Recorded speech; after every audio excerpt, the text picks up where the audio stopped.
ప్రతి సంవత్సరం నీకు సంతోషమా అని అనేవాళ్ళు.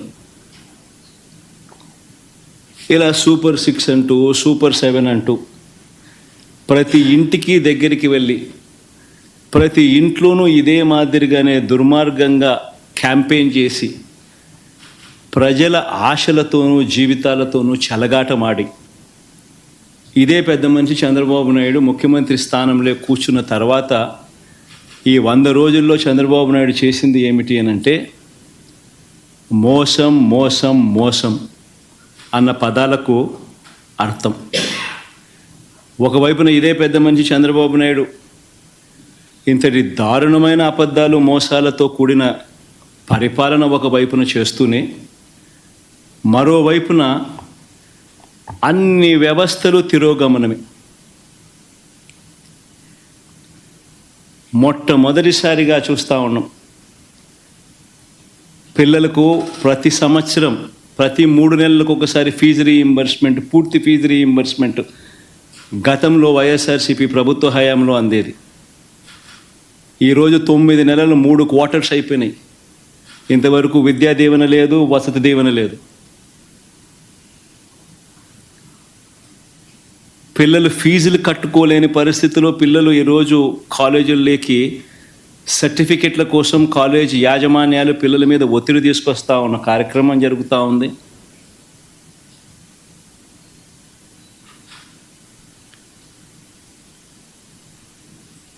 బడులన్నీ పూర్తిగా నిర్వీర్యమైపోయాయి.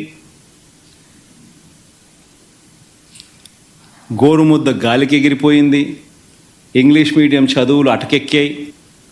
టోఫుల్ తీసేశారు. సిబిఎస్ఈ కూడా అదే బాటలో తీసేసే కార్యక్రమం జరుగుతూ ఉంది. వైద్య రంగం తీసుకున్న అదే పరిస్థితి. ఆరోగ్యశ్రీ బిల్స్ దాదాపుగా 2,000 కోట్ల రూపాయల పైచిలుకు పెండింగ్.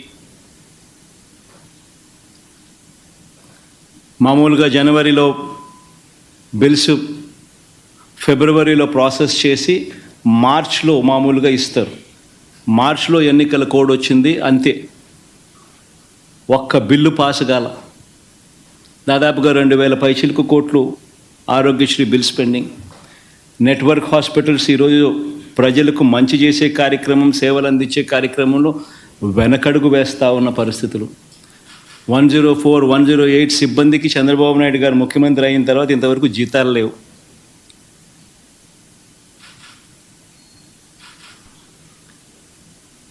ఆరోగ్య ఆసరా గురించి పట్టించుకునే నాతుడు లేడు. గవర్నమెంట్ రంగంలో కడతా ఉన్న మెడికల్ కాలేజీలను స్కాములు చేస్తూ స్కాముల కోసం కాలేజీలను ప్రైవేట్ పరం చేయడానికి అడుగులు ముందుకు పడతా ఉన్నాయి.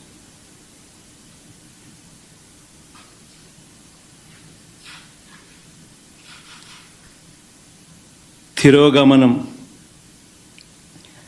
వ్యవసాయం అయితే పూర్తిగా చంద్రబాబు నాయుడు గారి హయాంలో రైతు పూర్తిగా రోడ్డున పడ్డాడు. రైతులకు అందాల్సిన పెట్టుబడి సహాయం 20,000 ఇస్తానన్నాడు, ఇంతవరకు రూపాయిల.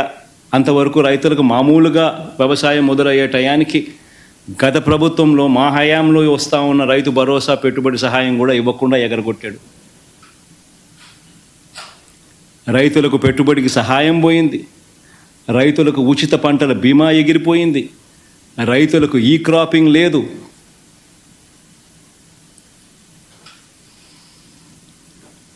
రైతుల పరిస్థితి ఎంత దయనీయంగా ఉందంటే ఆర్బీకే వ్యవస్థ నిర్వీర్యం అయిపోతూ ఉంది. మళ్ళీ క్యూలు కనిపిస్తూ ఉన్నాయి. వ్యవసాయ సలహా మండళ్ళు రద్దయిపోయినాయి.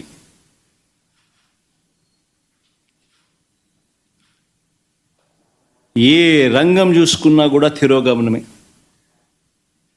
గతంలో వైఎస్ఆర్సీపీ ప్రభుత్వంలో మా హయాంలో ప్రతి పథకము పారదర్శకంగా జరిగేది, డోర్ డెలివరీ జరిగేది. ఈరోజు డోర్ డెలివరీ గాలికి ఎగిరిపోయింది. డోర్ డెలివరీ పెన్షన్ లేదు, డోర్ డెలివరీ రేషన్ లేదు. పారదర్శకత అంతకన్నా లేదు. ఈరోజు మళ్ళీ తెలుగుదేశం పార్టీ జన్మభూమి కమిటీల వాళ్ళ దగ్గరికి వెళ్ళి వాళ్ళ ఇళ్ళల్లో డిస్ట్రిబ్యూషన్ అట, వాళ్ళ ఇళ్ళకు రావడానికి ఎవరైనా సిద్ధం కాకపోతే పథకాలు క్యాన్సిల్ అట. రాష్ట్రంలో పూర్తిగా లా అండ్ ఆర్డర్ పూర్తిగా ఏమైపోతా ఉంది అన్న పరిస్థితిలోకి లా అండ్ ఆర్డర్ వెళ్ళిపోయింది. రెడ్ బుక్ పాలనతో ఈరోజు రాష్ట్రంలో అడ్డగోలుగా న్యాయాన్ని పాతరేసి ధర్మానికి రక్షణ లేకుండా ఈరోజు ఆస్తులు ధ్వంసం చేస్తూ ఉన్నారు, దొంగ కేసులు పెడతా ఉన్నారు, ఇరికిస్తూ ఉన్నారు కేసుల్లో.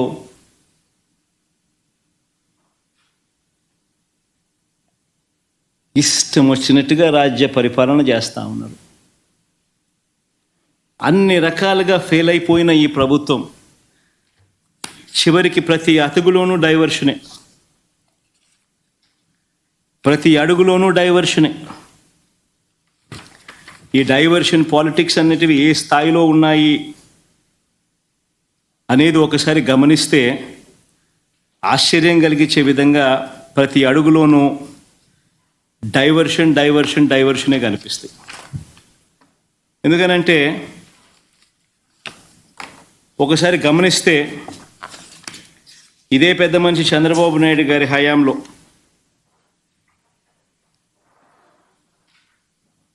రాష్ట్రంలో అరాచక ఆటవిక పాలన మీద మేము ఢిల్లీకి వెళ్ళి ధర్నా చేస్తే డైవర్షన్ చేసేందుకు చంద్రబాబు నాయుడు ఏం చేస్తాడు, అదే రోజు మదనపల్లెకు చాపర్ పెట్టి మదనపల్లిలో ఫైల్స్ కాలిపోయాయి అంటే అదే పనిగా పంపిస్తాడు, అక్కడి నుంచి టాపిక్ డైవర్ట్ చేసేందుకు. రాష్ట్ర వ్యాప్తంగా కూడా రెసిడెన్షియల్ స్కూల్స్లో కానీ, IIITలో కానీ, హాస్టల్లో కానీ, కాలేజీల్లో కానీ ఫుడ్ పాయిజన్ జరిగి, ఈవెన్ గోరుముద్ద కార్యక్రమంలో కూడా ఫుడ్ పాయిజనింగ్ జరిగి పిల్లలందరూ కూడా అన్యాయమైన పరిస్థితిలో ఫుడ్ బాగా లేదు అని చెప్పి కనిపిస్తూ ఉన్న పరిస్థితుల్లో డైవర్షన్ పాలిటిక్స్ ఏమంటాడు, చంద్రబాబు ప్రమాణ స్వీకారానికి 30 ఏళ్ళు అంటూ సెలబ్రేషన్స్తో డైవర్షన్ అంటాడు.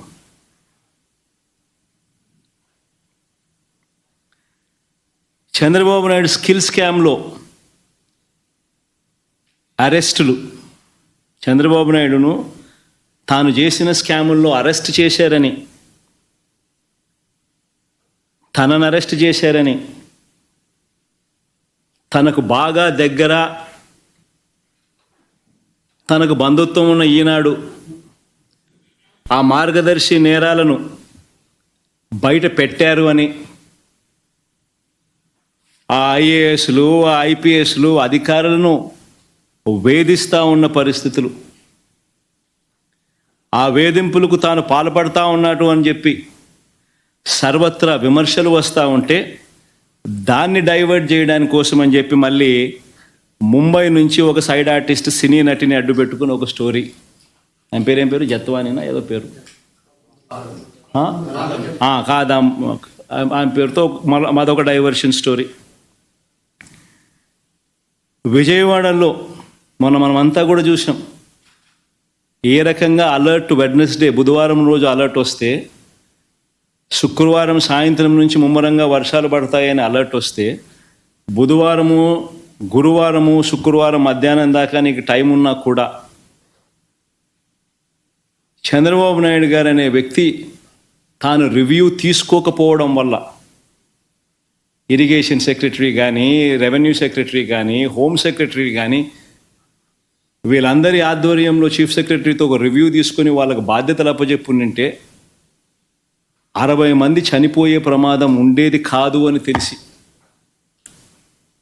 ఇరిగేషన్ సెక్రటరీ ఫ్లడ్ కుషన్ తాను ఏర్పాటు చేసేవాడు, రెవెన్యూ సెక్రటరీ రిలీఫ్ క్యాంపులు తాను ఏర్పాటు చేసేవాడు, హోమ్ సెక్రటరీ లోతట్టు ప్రాంతాల్లో ఉన్న ప్రజలను రిలీఫ్ క్యాంపులకు షిఫ్ట్ చేసి ఉండేవాడు. ఇవేవి కూడా చంద్రబాబు నాయుడు చేయకపోవడం వల్ల విజయవాడలో ఏ రకంగా, విజయవాడనే కాదు ఏలేరు కూడా అదే రకంగానే మిస్మేనేజ్మెంట్, మ్యాన్ మేడ్ ఫ్లడ్స్ ఏ రకంగా క్రియేట్ చేసి ఏ రకంగా చంద్రబాబు నాయుడు అన్ని రకాలుగా ఫెయిల్ అయిపోయిన పరిస్థితి కనిపించిన నేపథ్యంలో దాన్ని డైవర్ట్ చేసేందుకు ఈ పెద్ద మనిషి చంద్రబాబు నాయుడు ప్రకాశం బ్యారేజీలో బోట్లంట ఆ బోట్లతో బ్యారేజీని ధ్వంసం చేయడానికి ప్రయత్నించారంటూ ఇంకొక డైవర్షన్ టాక్టిక్.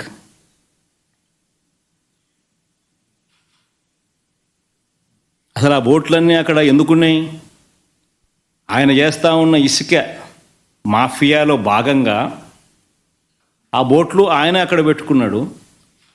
ఈ వాటర్ ఫ్లోకు బోట్లు కొట్టుకొని వచ్చాయి. మరి ఆయన 4 నెలల కాలంలో ఆయన పెట్టుకున్న బోట్లు కొట్టుకొని వచ్చి ఆ బోట్ల వల్ల ప్రకాశం బ్యారేజీ మునిగిపోతుందంట. అది ఇంకొక డైవర్షను. విశాఖపట్నం స్టీల్ ప్లాంట్ అమ్మకం మీద కూడా కొత్త మెడికల్ కాలేజీలో ప్రైవేట్ పరం చేసేయాలన్న స్కాముల ఆలోచన మీద వాటి మీద కూడా ఆందోళన జరుగుతూ ఉంటే ముగ్గురు సీనియర్ అధికారుల మీద సస్పెన్షన్ వేటు వేస్తూ అది ఇంకొక diversion.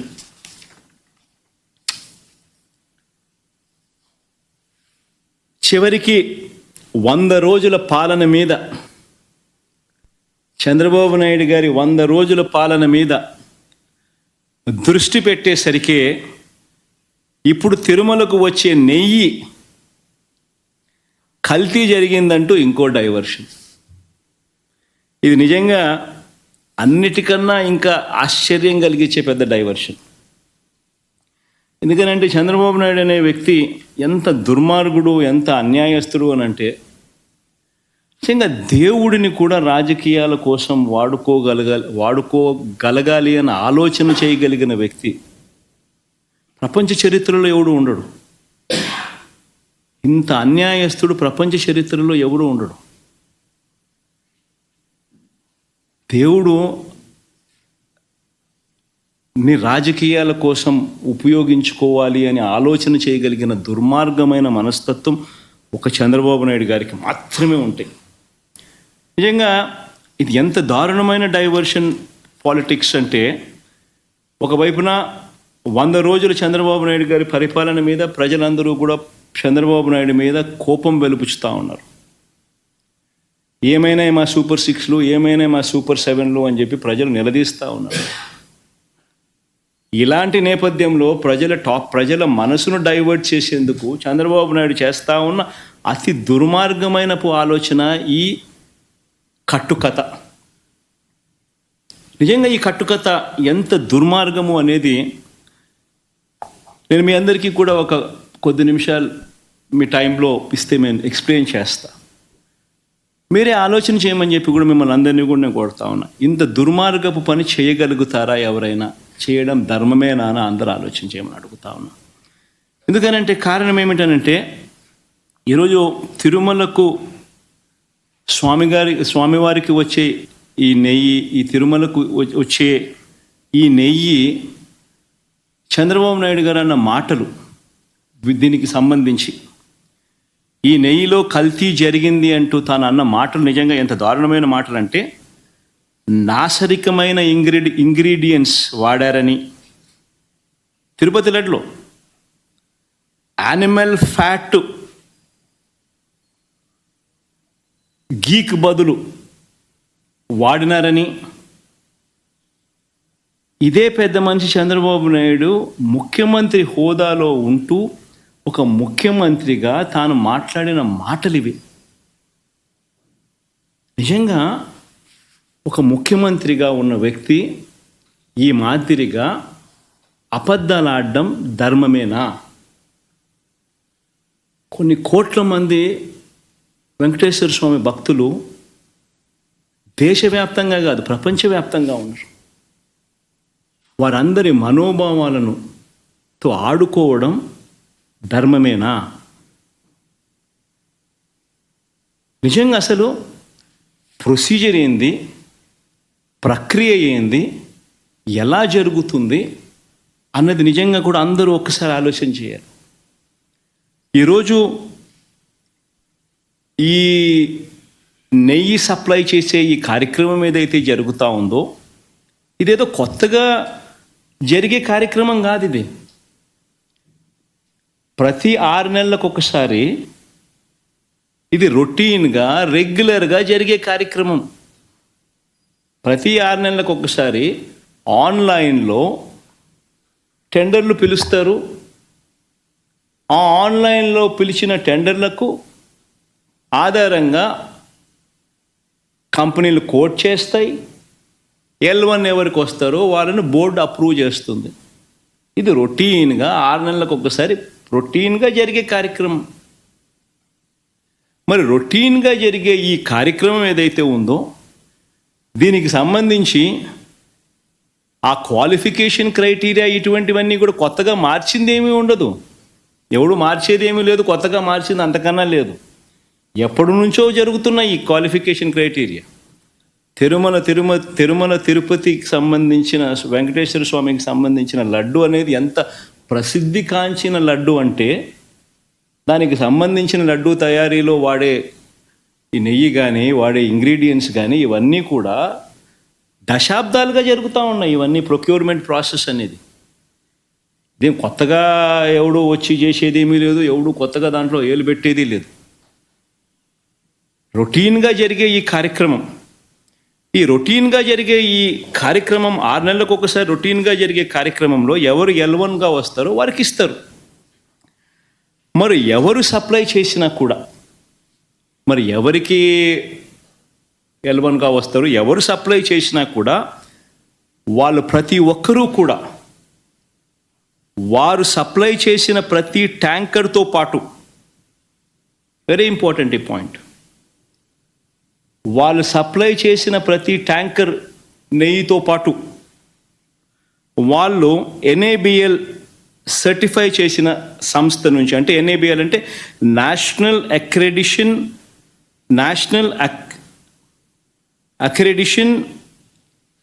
NABL national accreditation board for labs, national accreditation board for labs certify చేసిన సంస్థ నుంచి ప్రోడక్ట్ క్వాలిటీ సర్టిఫికేట్ తీసుకొని రావాలి. రూల్ వచ్చిన తర్వాత ఇక్కడ TTDలో ఆ ట్యాంకర్లో నుంచి 3 శాంపుల్స్ తీసుకొని 3 రిపోర్ట్స్ పాస్ కావాలి. ఇది routine process, compulsory process for anybody. ఈ 3 టెస్టులు పాస్ అయిపోయిన తర్వాతనే ఆ నెయ్యి కానీ ఆ ఇంగ్రీడియంట్స్ కానీ ఏదైనా కూడా ప్రసాదంలో వాడడానికి TTD వాడకంలోకి తీసుకొని వచ్చేదానికి బండిని ముందుకు పంపిస్తారు. లేకపోతే vehicle it self will not even go forward. లేకపోతే అసలు ముందుకు కూడా పోదు, రిజెక్ట్. ఆ 3 శాంపుల్స్లో ఏది పాస్ కాకపోయినా కూడా అసలు నీకు అసలు శాంప్లింగే అసలు నీకు అసలు ఆ బండి ముందుకే పోదు, ఆపేస్తారు, రిజెక్ట్ చేసేసి వెనక్కి పంపించేస్తారు. దట్ ఈస్ ప్రక్రియ. This is compulsory. మరి నేను అడుగుతా ఉన్నది ఒకటి, చంద్రబాబు నాయుడు, మరి ఏదైనా కానీ రిజెక్ట్ అయిపోతే అసలు నువ్వు వాడే అవకాశమే లేదు, వాడే పరిస్థితి లేదు. మరి అలాంటప్పుడు అది వాడారని, అవి నాసిరకమని, యానిమల్ ఫ్యాట్ అని ఇలా రకరకాలుగా చెప్పడం అబద్ధాలు కాదా? ధర్మమేనా, న్యాయమేనా అని అడుగుతా ఉన్నా.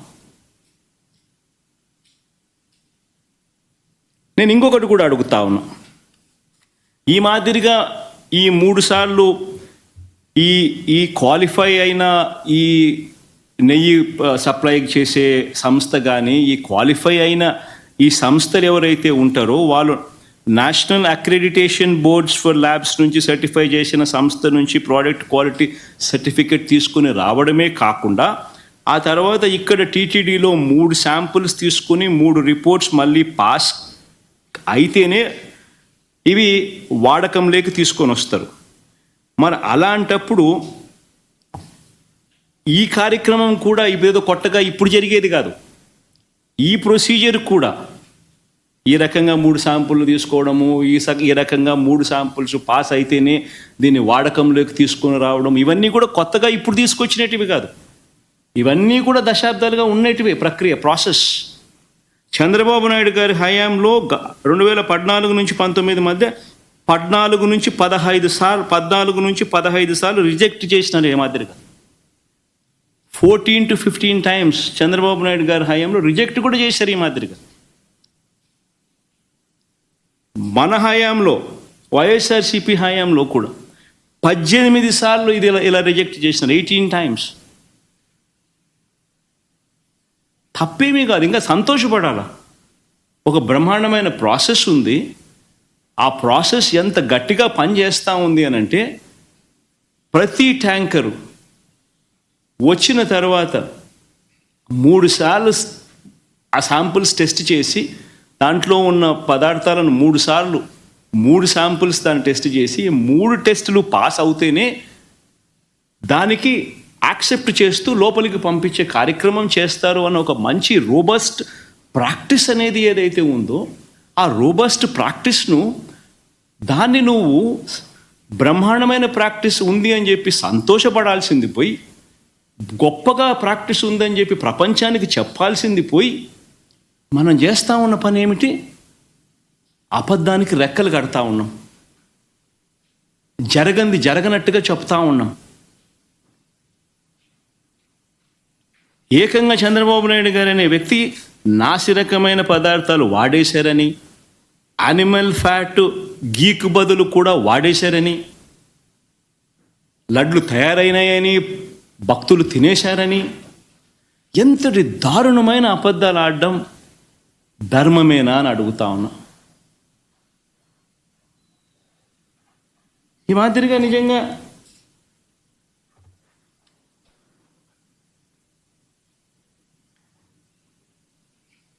ఆశ్చర్య కలిగించే విషయం ఇంకొకటి చెప్పాలి.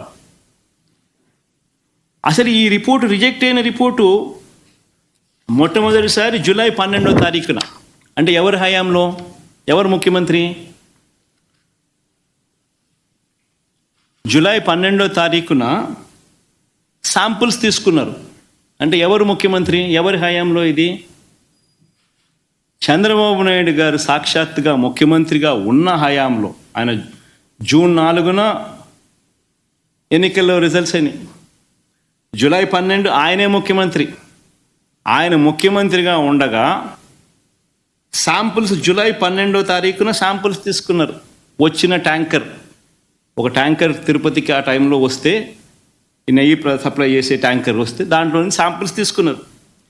ఈ శాంపుల్ను 17వ తారీఖున 17న అంటే వాళ్ళ టెస్టులన్నీ చేసి, ఆ 3 టెస్టులు అక్కడే వాళ్ళు చేస్తారు. చేసిన ఆ టెస్టులు సరిగ్గా రాలేదు కాబట్టి ఆ శాంపుల్స్ను 17వ తారీఖున NDDBకి పంపించినారు, నేషనల్ డైరీ డెవలప్మెంట్ బోర్డుకు. వాళ్ళు 23వ తారీఖున రిపోర్ట్ ఇచ్చినారు.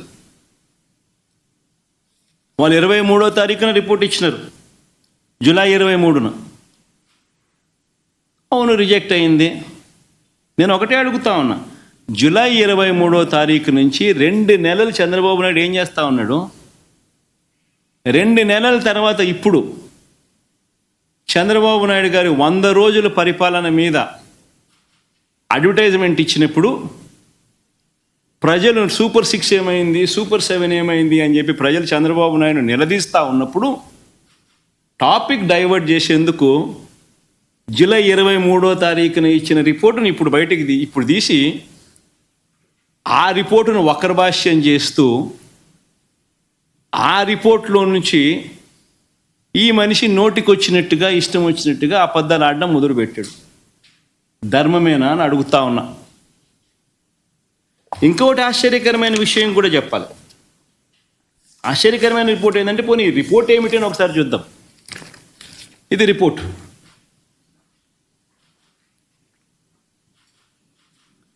ఈ రిపోర్ట్ చూస్తే ఈ రిపోర్ట్లో కూడా ఏమని కనిపిస్తూ ఉంది, ఇది S value, standard S value ఇవి ఉండాలి. అయితే స్టాండర్డ్ ఎస్ వాల్యూ ఇవి కాకుండా ఇవి ఉన్నాయి అంటే డీవియేషన్ ఉంది, or falling out of the range. If any S value falls outside the corresponding limits, sample to contain foreign fat అని చెప్తా ఉన్నారు. However, under the circumstances listed before, a false positive result can be obtained అని కూడా చెప్తా ఉన్నారు. What are those kind of circumstances అని చూస్తే, if the sample is obtained from bovine milk other than cow's milk, if the sample is obtained from cows which received an exceptionally high feeding of pure vegetable oils such as repressed oil, cotton or palm oil, etc.